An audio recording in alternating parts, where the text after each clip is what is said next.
the guys from Ping, they've kind of shown me how much the equipment matters. I just love that I can hit any shot I kind of want. We're going to be able to tell some fun stories about what goes on here to help golfers play better golf.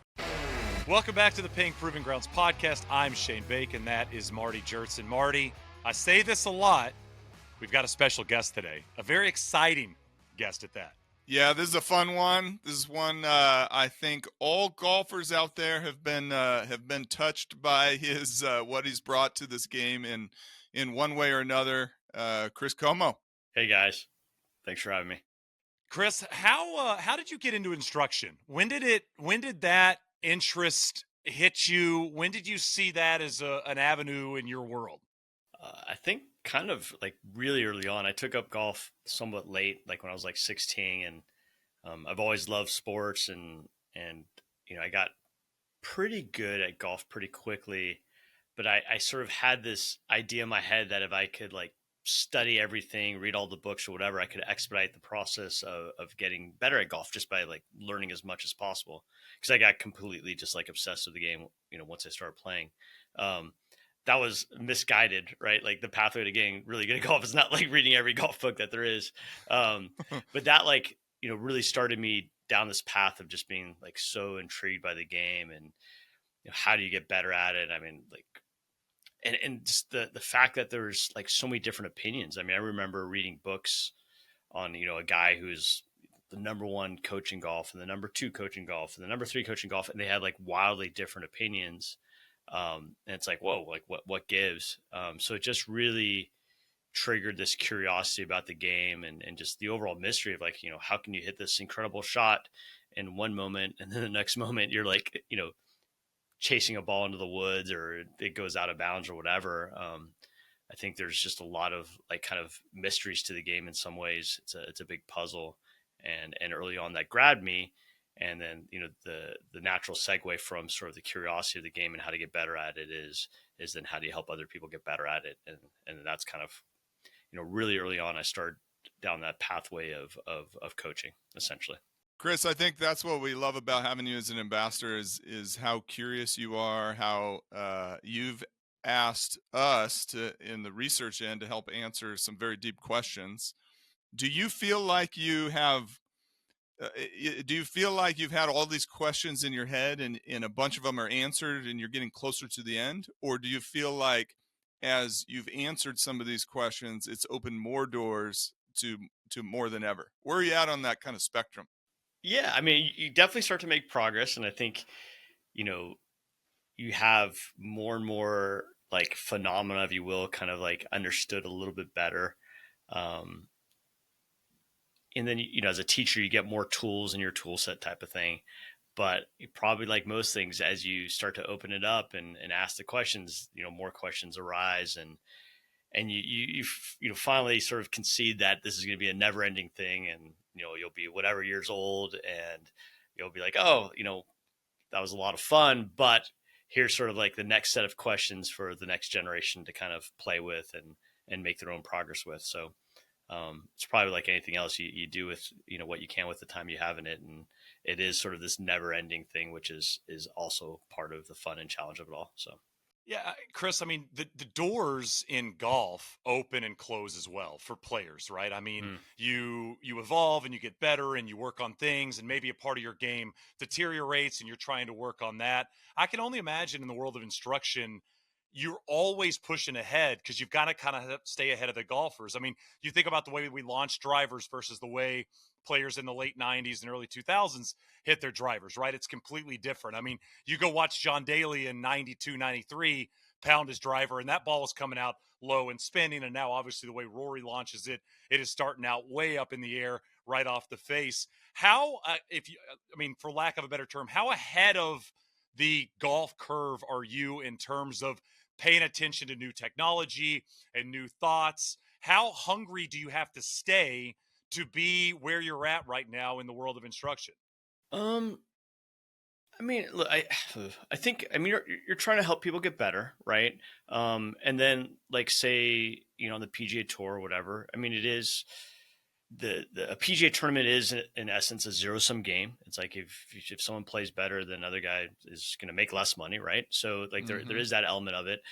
So there is trying to find like edges for the guys that you're working with. So there is that sort of zero sum game kind of like competitive mindset that does exist of helping a guy find an edge, and those edges. Again, it's probably this never ending thing, and the edges get smaller that you're trying to push, and as equipment changes, the whole set of variables that you're trying to find edges with change. If all of a sudden they do a ball rollback or whatever it is, it's essentially changed the rules of the game. So now all of a sudden you got to have to find edges within that new rule set, so to speak, right? But then there's also like the macro of it where you're just trying to like help the game grow. You're trying to grow the GDP of golf and golf instruction and how people enjoy the game. And that's not zero sum, right? That's where you can help other people be better too. And that part's fun as well. So for me, it's always kind of that dance between those two worlds of trying to find the edge in a very competitive sense. And there's also trying to make, impact or progress that can help like everybody in the golf industry. So I think you're trying to do both at the same time at some capacity, but yeah, I don't know. Again, it doesn't ever end, right? It's just the variables are changing, the rules are changing. So you're always finding, I don't know if it's ahead of the curve. It's the landscape's changing enough that if you are going to find edges, you gotta sort of keep looking.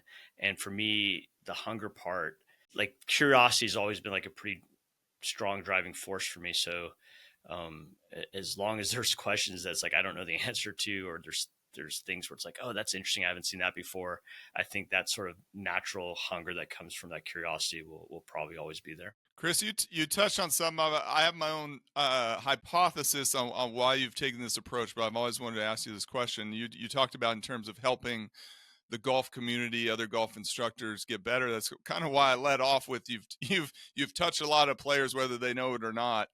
But you've taken this approach to be very open with sharing your questions, your ideas, crowdsourcing, getting answers to those questions to the other best golf instructors in the world, where I would think that other great teachers might keep some things like trade secret or close to their chest on their findings or what they're trying to research.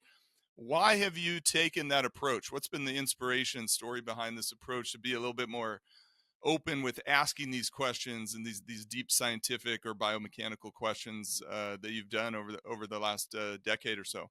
That's an interesting question.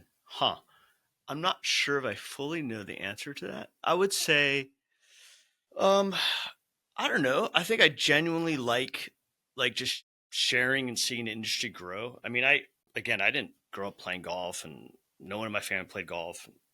Golf's expensive, and I didn't grow. I had whatever. Like, I didn't grow up in like a very sort of like affluent environment or anything. And golf has like provided so many incredible things for me. So there is an element of like just an appreciation for the game. So if I can like impact and give to it, that's awesome. Like I love that. I have an appreciation for teachers, like the teaching industry. I know it's a tough gig, right? Like I've done it in so many different versions, teaching at a driving range where you can barely pay your bills or whatever. So I just have a strong sort of like appreciation and affinity for people in the business. So there is just a genuine sort of like, I like kind of like sharing it. I like the dialogue. I feel like having it be more open sourced allows more people to think about it. So I think there's, a higher acceleration at my own learning. Cause it's like, yeah, you can ask like a question or give an insight to something, but the bigger the population of people who are like maybe talking about something, they're going to have their own ideas, which is going to have its own sort of like, kind of like, loop to it to where I'm going to get better with it. So there's that. Like you have these different aspects of you as like a human, right? I'm very curious. There's like a part of me that likes to like share with the community, but then there's also a part of me that's competitive and wants like my guys to play really well. So how do you how do you have all those things be true at the same time and like get the most out of it? I think I'd at least like to think, maybe this is a little cocky, but I'd like to think that part of my edge in the competitive sense is the way I kind of put it all together and the problem solving aspect of it. So I don't look at this as like, here's some rote knowledge and now you know it. And now all of a sudden it's like easy. Like you still got to like figure out how to put the puzzle together. How do you take an individual in front of you who's got their own craziness of their golf swing, the way their mind works, the way their emotions process things. And then you got to like put in maybe some sort of understanding of whatever it is, golf swing technique, ground reaction, whatever the thing is, you're factoring in, and then take this puzzle, put it together, and help a guy play better with it. That's its own thing. That one, even if I wanted to like try to like teach it to someone else, like it's kind of impossible to do. So, I feel like my real edge is the problem solving aspect of it and putting it all together. So in some ways, I'm not really worried about, giving that away, I guess. Now, someone else might have their own way that's fits another person better or whatever it is. And, so they could be better with, whatever set of people. But the way I put it together is in a sense, my monopoly of that. Good or bad, like it or not like it, it's sort of mine. So I'm not really worried about, competition in that way, I guess.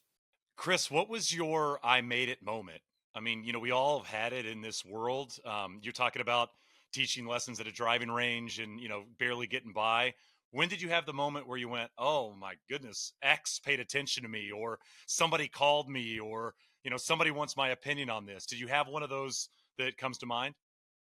So when I graduated undergrad, like I was at this, like, I wouldn't have been in the golf business unless it was teaching. Like that's the only thing I had interest in doing in the golf business. I would have done something else.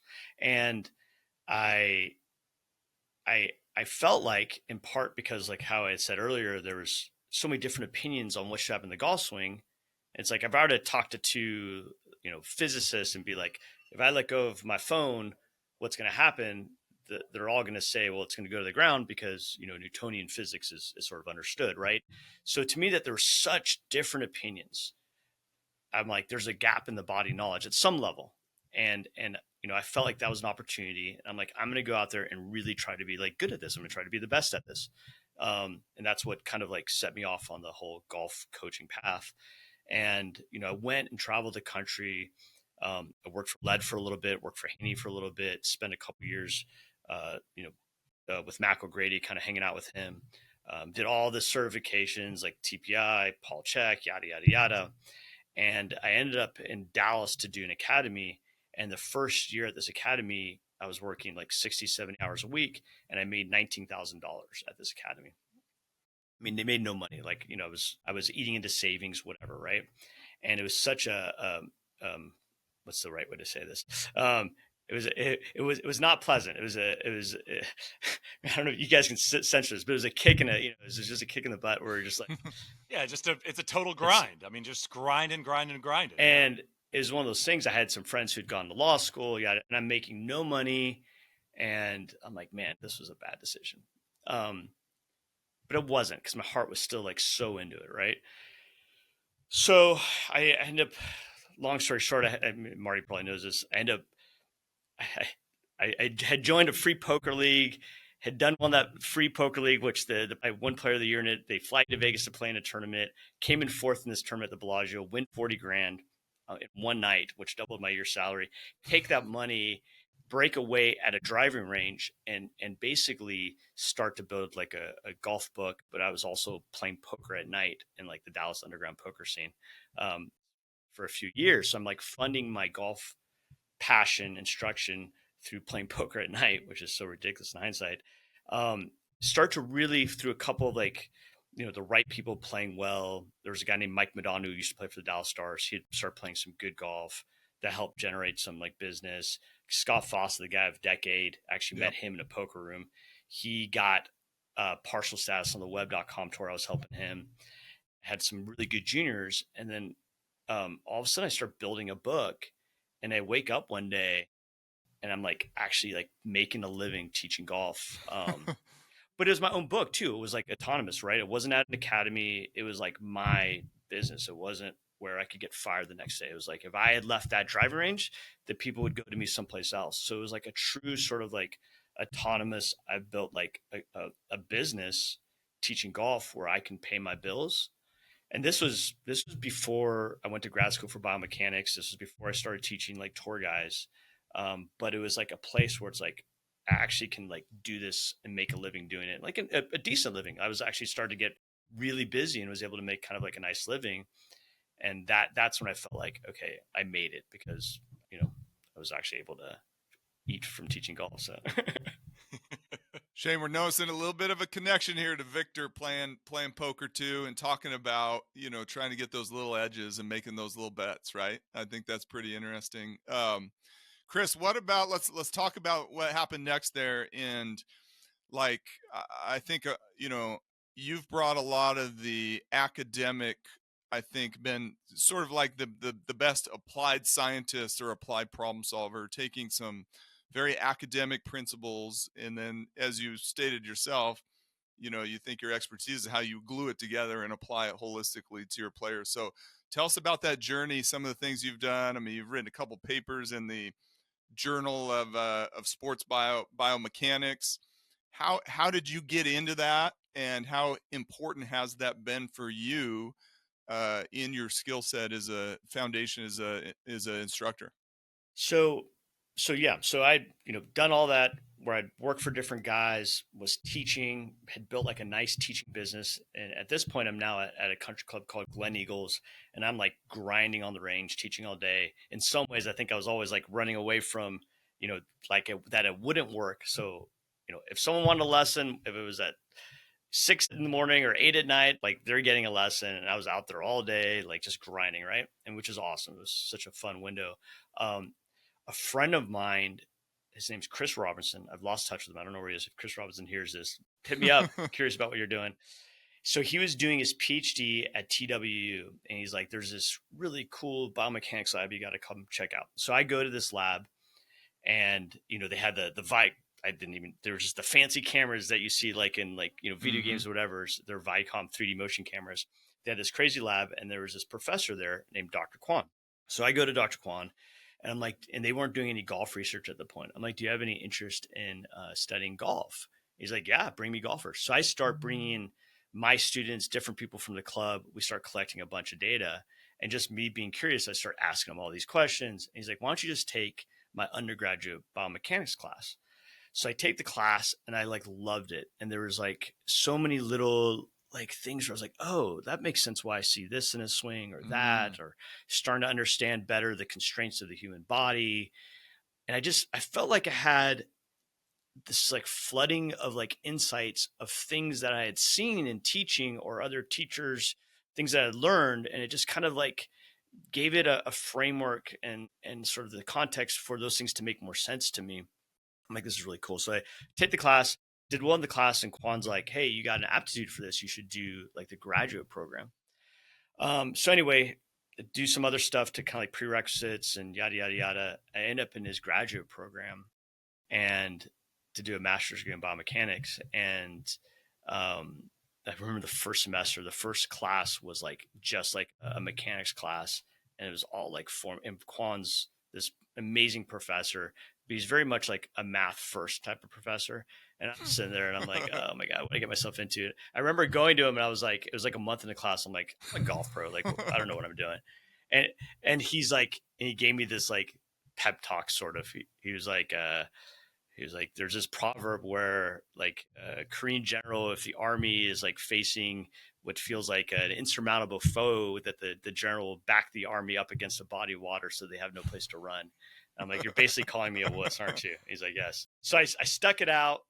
That first class was actually the hardest. And then we went to it like on a nice flow. I was taking the coursework. I was working during the day. We were collecting data on golfers. Like you mentioned, we published a couple of papers that were really cool. I eventually completed all the coursework for a master's degree in biomechanics. So I've done everything except for I have like a 10-page thesis or something to write. But that's when Tiger Woods called me, was like right when I was finishing it. So I'm going to take this call. Yeah. It's one of those things where, just starting to get on the technology, looking at 3D data, looking at force plate data, and then having what I felt like because I had all those years of teaching, which was a decade at this point of teaching at least, and then going to grad school and then kind of like connecting the dots. I don't know. It was just a very, really cool like window of time where I felt like I was getting all these like aha moments because of that context. I don't think I would have had that if it was just like sort of the degree first type of thing. So it was really like, fortunate in that way. I don't want to say, I actually think in terms of teaching, the best window for me of developing like my say a set of teaching skill would be when I was teaching on the range, and you like, you only, again, pay your bills if you help people get better. So it forces you into a very sort of like pragmatic approach to teaching. No, like you got to be here or this position or whatever, that you could get away with if you maybe had like a marketing machine or a brand, because people are going to come to you per that. Like I was kind of this unknown person at a driving range that they're not going to come to you unless their friend said, "Hey, I hit it a lot better," type of thing. Right.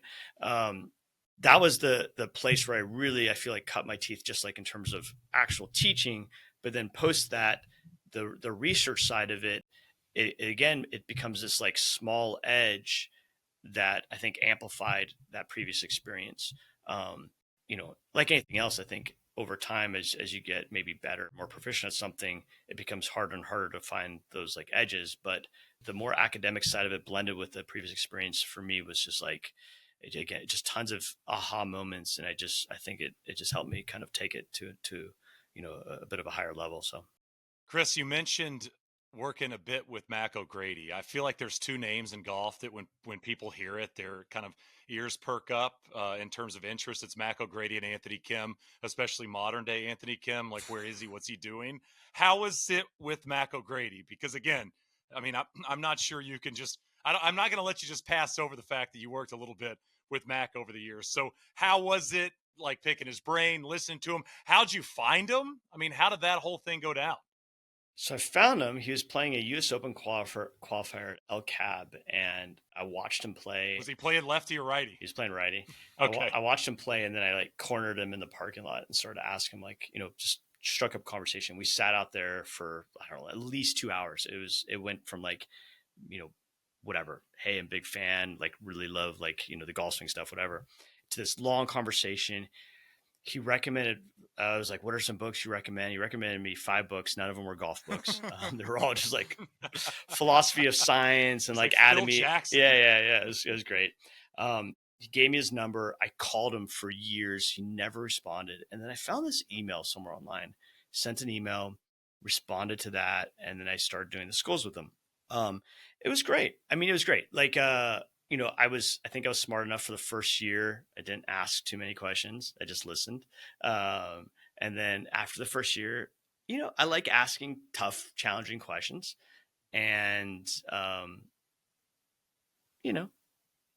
anyway, different people respond to tough questions differently. Right. And that's where I feel like, for me, at least, guys like Quan or Sasha McKenzie, or, Mike Duffy, or, like a guy like Mark Brody and Chris Brody, who's over at Ping, there becomes this discourse where it's like, the harder the question, the better. Like I personally, I want people to challenge me. Like I want to be asked the tough questions because I get better from that. So that's in general, the environments I like to put myself in, because those are the ones where I think, it really can kind of like sharpen thought and help people advance. But anyway, how is his swing? His swing's so good. Like it's beautiful, right? I don't know enough about like his PGA Tour career and how good of an actual ball striker he is. And this is not sort of to saying to Mac, but in general, I think sometimes like when people hit shots where they take a big divot, the ball kind of comes out and it sounds really good, people get sort of like enamored and it kind of gets romanticized a little bit. But like Jack Nicklaus, like he picked it, and like people don't really rave about him as a ball striker, but from a practical sense, that's like probably the best ball striker of all time. Right. So I think people got to be a little bit careful not to romanticize things because of the look at it of it. But it's like, how does it actually practically hold up in the conditions that you're trying to play in? If you're trying to win majors, hitting it really high to hold on fast greens can be pretty helpful. So again, I'm super appreciative of the time like spent with him. So it was great. It was a great window. Chris, kind of springboarding on that a little bit, and maybe putting all this that we've talked about in context for the listener. The biomechanics stuff might sound a little out there for some folks, or maybe not tangible to how it can help their game. I think one of the big things you and I still remember that video you and Sasho did and put out on YouTube maybe 6, 8, 10 years ago, somewhere in that neighborhood, where you guys were talking about the 3D flat spot, right? And you were the first one, I think, to kind of come to us, Sasho, others, yourself personally, and try to figure out what is this concept all about. Explore this concept. For the listener out there that may have never heard of this concept, can you just kind of tell the story of that? Like, how did you get interested in this, and how does it impact your teaching today? What is it? What can players do to maybe try to get a little more flat-ish spot? Maybe not flat, as we know, but and just kind of tell us that story a little bit. Okay, this can be a bit of a rabbit hole, Oh, so yeah. you guys can cut me off. But so, this is like, has to be 13 plus years ago now. Yeah. There's like an air quotes rate of closure debate on one of the forums. And, there was some people in the academic world that was saying like rate of closure has nothing to do with like, it has no correlation with like handicap, whatever. And I think this is where it was a little bit helpful to have some of like the biomechanics background and some of the courses. And I was like, well, I think here's the problem, is that the golf coach has an intuition and they're asking a question, but they were using the language. They were using a sort of a different language than like say the PhDs, or they're using words differently than how like a PhD would interpret those same words. And there became fundamentally like a miscommunication between the two worlds. And so rate of closure at that point was being measured as, angular velocity per second, like at impact. So like sort of like an instantaneous angular velocity. But the golf coaches, they're looking at a camera and they're slowing it down and they're seeing the face look a certain way coming into the ball. And they're saying that looks like that has a lower rate of closure. And when they say rate of closure, that's essentially what they were getting at. But by the PhD sort of language, that's not what rate of closure would be. So in my mind, I came up, I'm like, well, what the golf pro is really asking is, what is the change in the face rotationally per how it changes in space, like how its movement is in space. So I came up with this measurement of closure per displacement. So instead of closure per time, closure per how much it's moving linear in space. And then it came to me, was like, well, if you were to do that with the face, would you do that with the loft? Would you do that with the club path? Would you do that with the angle of attack? So now all of a sudden it became, could you take these variables that we know make the ball do what it does and say, what is the change in the path per displacement? What is the change in the angle of attack per displacement? What is the change of the face per displacement? The change of the loft per displacement? And again, people sometimes mistake flat spot as being flat to the ground. It's not that.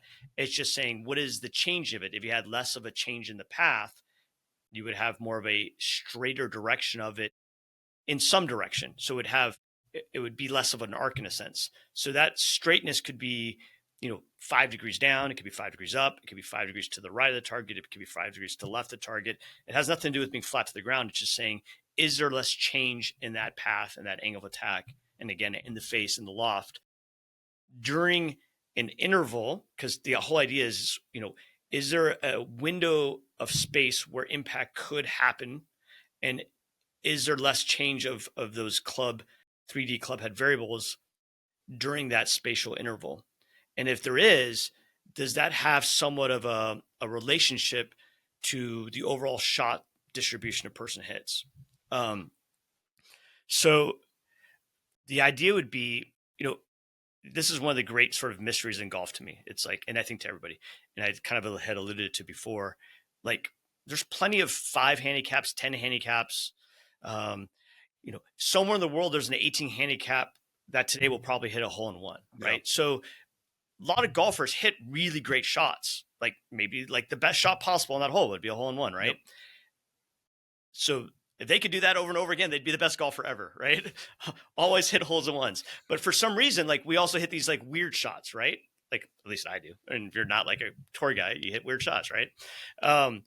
Where does that come from? And I think a lot of like the instructional like philosophies or frameworks have been an argument to how does the golfer be more consistent? Keep your head still, make your left arm across your chest. How do you be more consistent? And that seems to make sense. If I want the ball to be consistent, why don't I be consistent? But then you get like, I remember watching Trevino hit balls and he's like moving around and talking. And I mean, he's freaking not consistent and the ball is just every time, and then you get, I'm sure we've all seen it. Someone who's got like the alignment sticks out and everything's perfect and like all the checklist. And then the ball is going everywhere, right? It's like they're really consistent. And if you were to look at their swing, like imagine your friend, whoever it is, 50 yards away, you watch him, so it's him. Like people's swings are actually kind of consistent, right? So it's like, what makes certain swings have ball flight distributions be consistent more so than other ones? And I don't think the answer is just in like, you got to be more consistent. And again, like these things have come through, like keep your head still, put your left arm here or there, whatever it is. And it's like, well, it's a hypothesis. Let's test it. Rocco Mediate moves off the ball a bunch, flushed it. Tiger Woods, Curtis Strange, they had like movement, and these guys were all very straight hitters. So the argument of this 3D flat spot stuff is there certain things that are contained in whatever techniques that essentially make the ball flight less sensitive to human error. And human error could be, you slide on a little bit more or whatever it is, or it could be environmental stuff too, right? Or I should just say error, not human error, but just error, which could also be environmental. Could be like a downhill lie, a side hill lie, it's in a divot, whatever it is, all these different sort of like inherent variables that are existent around a golf. Are there certain techniques that fundamentally make it easier to have the contact you want and the shot flight, the ball flight distribution you want because of that technique? So that's sort of like the question. And then those were the variables that we were starting to look at. And this is where like technology, like Focal, as well as, you guys being kind enough to start to like write in the code to like really look at this better, is giving us the opportunity to start to like, potentially answer this question.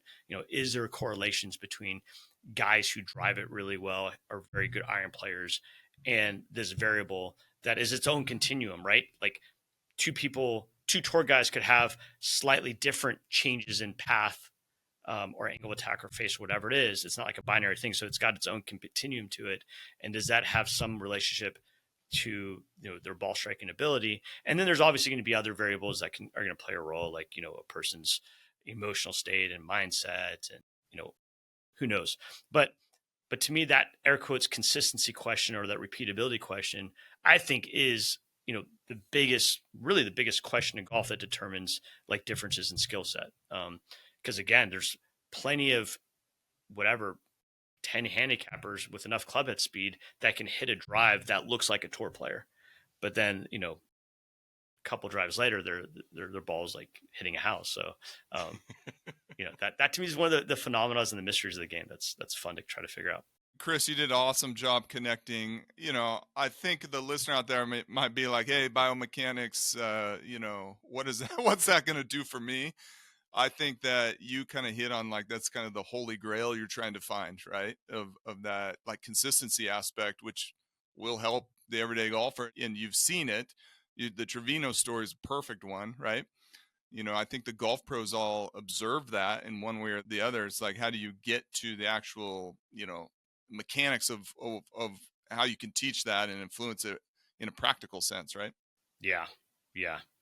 And I mean, at the end of the day, it's like, I think people miss that. For at least me, I'm so pragmatic with things, and I was a teacher first before I went down this path.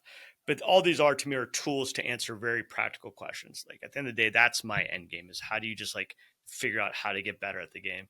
So I do think people can kind of like, oh, biomechanics, it's like, yeah, in and of itself, whatever. But these are tools to answer what I think are really meaningful questions that, again, this is part of the things that grabbed me about this game, is that there is like phenomena. There's really interesting things that happen that aren't fully understood. Yeah. Again, it's not like, how do you have guys?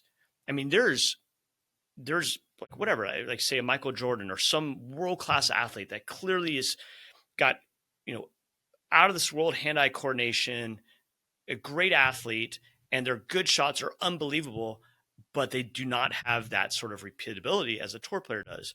It's probably not a function of their coordination because they're great athletes, right? So it's like, what are some of the other reasons to explain what is sort of a phenomenon of golf is like, why can you hit a great shot and then, a minute later just hit a shot that's like, not that great? Chris, the Trevino story was so interesting to me because I remember talking to Brad Faxon about putting, and he would say that a big part of his great putting was he was try to leave shots in certain areas where he would have the easiest putt.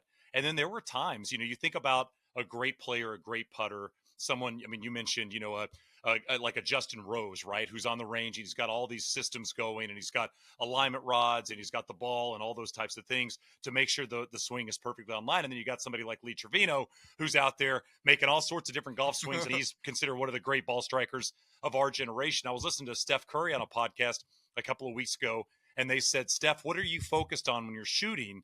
And he said, my entire focus now is just balance. If I'm balanced when I'm set to shoot, I feel like I'm going to make the shot. And, when you watch Steph play basketball, there's a lot of shots where he's fading away or he's stepping back or he's shooting a one-legged kind of floater in the lane, and they all go in, right? So for him, the focus is on balance. In your opinion, what is that constant from a Faxon putting to a Trevino ball striking to Tiger to Steph Curry shooting that they all do well, even though they're all kind of juggling the ball? This is why I think golf is sort of unique. So I think like all the stuff of like having the target and balance and all that, like that maybe like a Steph with shooting is important, and that's probably important through all sports. And like I think putting may be a little bit different. But I think when it comes to like ball striking, all that stuff matters. But I do think there's another variable, and this is like, say, some of the flat spot stuff that I do think is going to have my prediction is going to be this is going to have a big sort of prediction on what makes someone hit it better than another one. Because the reality of it is like, let's say even like Justin Rose, right? He's got all, like you said, you're with the alignment sticks. If you're to take away all his alignment sticks and I were to give him like 7 shots of tequila, he's still going to hit it better than I am. Right. So like with all my alignment sticks, cause I think he does what I would call like air quotes, the really good stuff. Like he's kind of always done that for the most part. So he's going to be a really, really good ball striker. Even if you disrupt some of the things that he would makes him feel more consistent, he's still going to have an inherent consistency to his motion that I think is going to kind of trump these other versions of like making it less consistent. So it's kind of an abstract thing. So this is why it's always tough to talk about, but like, I appreciate you bringing it up because it helps me sort of like maybe communicate it better, whatever. And this is a weird analogy and you can hammer this, Marty. But so to me, I think of it as like this, like, let's say I had a die, right? And I was, like a craps die or whatever. And let's say I can't really actually read what the die says, but I can read it once it lands and it stops. And let's say I have a die and 5 sides say bad shot on it and 1 side says good shot. Okay. And I roll the die and good shot comes up. It's like, okay, what did I do there? I had my elbow here. Okay. Let me see. My head was here. Bad shot. Oh, what happened? What did I do on that one that I had good shot? Okay, hold on. I had my here. I had my shoulder here. Bad shot. It's like, oh, what's going on? Like, I thought I had it, right? So that to me would be like a high handicapper. And then on the other extreme would be like a tour guy, which would be 5 sides would say good shot and 1 side would say bad shot. And they're like, good shot. Around the back, good shot. Woof, good shot. It's just like sort of easier. Now, maybe they could go through their process and put their elbow there. Maybe in a very small way, they can maybe roll the good shot just a little bit more often. But really, the majority of the probability of the shots that they're hitting is contained in their die. And the die is, for the analogy, is their sort of that late interval stuff that we're talking about before. So that's at least part of this big golf kind of like puzzle mystery. That's part of kind of how I see it as a, again, sort of an analogy to try to help with like something that's sort of like out there a bit. But I don't know. How's that? Does that make sense? Or Yeah, no, I think it's looking at it probabilistically and statistically. I mean, that's what the game is, especially you talked about on the tour level, Chris, where you framed it really well at the beginning, where it's zero sum. You're trying to find the micro edge, This is where I think from a teaching perspective, like I've helped make, if you may help a player make, there's certain changes you make where all of a sudden the game, not even a tour guy, but like a high handicapper, they make a change and the game feels easier to them. Just like the strike is better, the whole shot distribution changes. So it's like, I don't think this is just I think this is in some ways where players, if they're actually interested in like making improvements in their game, can make massive improvements. So I actually think it's not just a small edge place, but like when someone, if they're willing to make a change, can really experience the game in a completely different fashion. Yeah, no, I totally agree. Chris, one question I wanted to ask you is on the equipment side. Tell us a little insight into either using a change in equipment, let's say driver or another club in the bag to help influence a change that a player's making, right? Or what examples have you seen of players playing equipment, maybe a driver loft is too low and they're doing some things mechanically that's going to fight what you want them to do? Basically what I want to get to is just kind of talk a little bit about equipment slash fitting equipment slash coaching and how those two things marry together. Yeah, I mean, you can't separate them. I mean, just the easiest sort of example is especially if someone's got like some back issues. If the loft is too low, they're going to figure out a way to hit it high enough. Especially a better player, they're gonna hit shots that fit their eye. So I think you're always, whether it be like the trajectory it's launching at, or if it's like say got more of a draw bias or a fade bias, that's all a massive role in terms of the changes you're trying to make with the guy, because they're going to make the ball do what they want to do. So as a for instance, if someone's got say some back stuff and they're kind of like hanging back on it, I'm always going to try to get him, not always, but oftentimes going to try and get him into a more lofted driver, so where they have that same move, they hit it too high, and then it sort of like encourages them to have their chest not be so kind of backed out of it and get sort of stressed in the lower back. And there's so many different for instances of these, right? So it's like, if I'm trying to change the release pattern or something, this could work either way, but like either in the spectrum, but like, maybe it's something where I want a club that's more right biased because I need them to do something to like try to air quotes square it up earlier. And for them, it's to take out the right, or vice versa. Right. So, but at the end of the day, it's, making changes in the golf swing is sort of like, it's part of an ecosystem, and you got to understand how these pieces play a role, and then how the player's always going to end up reacting to making the ball do something. And you kind of have to get ahead of that. And that's part of how you put the puzzle together, for sure. Yeah. Chris, do you still play poker? No, not really. I stopped. It's funny. 2007, I played in the World Series. I played in the main event. How'd you do? I did not. I busted on day one. I qualified for $30, and I actually made it very late in the day one, and I had almost tripled my chip stack, and I got it. And there was one other guy at the table who I didn't know who he was, and he was just giving me so many fits. And I played a hand with him, and he just completely outplayed me. He was the only guy at the table who had me covered. So like an hour before the day one broke, he busted me, and I'm kind of like, I'm pretty good about like, if I feel like I'm making a good decision and things don't work out, I'm good with like, I'm pretty stoic about like, I made the right decision, whatever. Mm-hmm. I lost, right? It's fine. Life variance, right?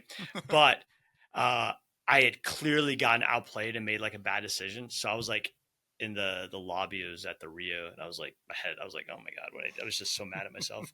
And he comes and sits down next to me, because I feel like I had actually played pretty good to that point. He comes down and sits next to me, because it was like right before the day one broke, and then it broke, and I'm sitting on like the bench, and he sits next to me.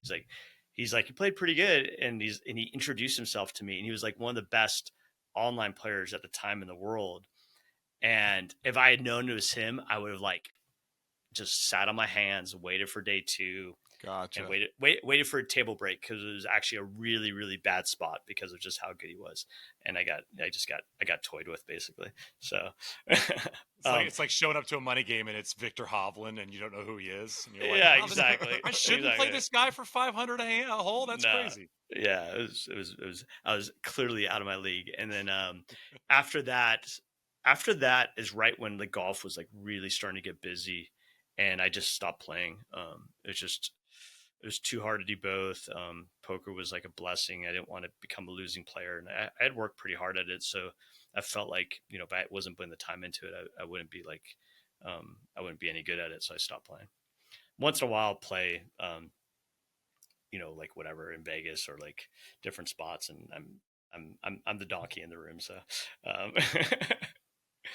Chris, great stuff, man. It's been fun having you on the team. And, I think it's, we have this kind of symbiotic relationship with you on the research side, which is like, we need you to keep asking us questions to push us further. Right. And it's been a fun journey for us, all the team, Dr. Eric, Dr. Paul, the rest of the team, how much, kind of fun questions we've had trying to answer questions through our focal system. It's been super fun. So let's keep this journey going, and we really appreciate having you on the pod. Yeah, I mean, I tell you what, like the relationship with Ping has been so meaningful to me. So I appreciate you saying all that. For me personally, like I just get so much value out of the relationship with you and Paul and Eric and Chris and just the way you guys like go about it. It's so funny because, I've been doing stuff with Ping for quite a while now. And whenever there's like, my sort of like relationship with you guys is contractually up, the start of the negotiation is always like, all right, we both know that I'm never going to go anywhere else. But like, so it's one of those things where leverage like, is gone, Chris. I know. It's like, We've got like, no what- leverage. I know. Like there's no point of like, not accepting what it is.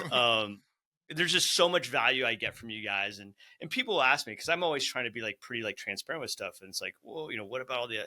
It's like there's probably lots of like I think all the big cloud companies are really good, right? Like they're making good stuff, but I feel so confident in saying that like from an R&D perspective, the team that Ping has in terms of just that genuine kind of like curiosity of really trying to figure stuff out. Now, maybe someone might like one club, the way it looks or whatever, who knows, right? Like it's just being a human, the subjective aspect of it all. But in terms of the R&D part of it, it's just like, it's hard for me to imagine a company like really doing the things that you guys do. So at least for me, I can't tell you guys how appreciative I am to have the relationship, and it's made me a way better coach for it. So thank you guys. Love it. Yeah, Chris, we appreciate it. It's been great chatting with you. From Mac Grady to science to poker and beyond. We appreciate all your insights. We'll have you on again. Thanks so much. This is the Ping Proving Grounds podcast.